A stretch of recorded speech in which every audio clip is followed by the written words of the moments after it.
Hey everyone, in this video I want to talk about how to do interstitial journaling to keep your focus throughout your day, be productive and analyze your daily activities.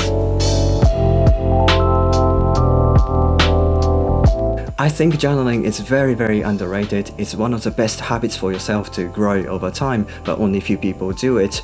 It's very useful because it gives you an opportunity to reflect on your experience. Now, reflecting is very important. As John Dewey once said, we do not learn from experience, we learn from reflecting on experience. And journaling is a great tool we can use to reflect on our experience. It's kind of like giving yourself a feedback, which is extremely important. In his book, How to Take Smart Notes, Song says the only chance to improve in something is getting timely and concrete feedback. Seeking feedback, not avoiding it, is the first virtue of anyone who wants to learn or to grow. And journaling is the easiest and most private way for yourself to get feedback. Now, there are many types of journaling, but one of my favorites is interstitial journaling.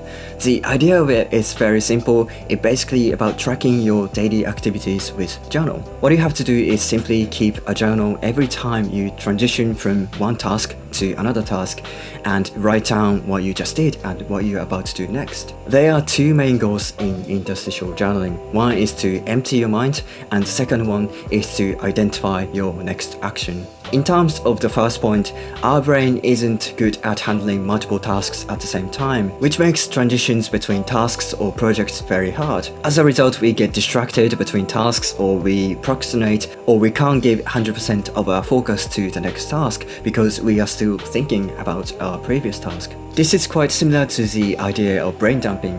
Writing down your thoughts is actually one of the best ways to calm your mind. I think it was Tim Ferriss who said, "I don't journal to be productive, I don't journal to find great ideas, I'm just caging my monkey mind on paper so I can get on with my day." Now, in terms of the second point, by asking what you're going to do next, you can start thinking about how you're going to tackle the next project, break it down and identify your next action. Okay, now how do you do interstitial journaling? Well, the format is very simple. Whenever you are switching from a task to another task or from project to another, just write down the current time, what you just did and what you're going to work on next. You can do it either digitally or on paper. If you're using an outliner note-taking app like Obsidian and RemNote, this is really easy because you can use a command to pull the timestamp and write below. But personally, I like to use pen and paper.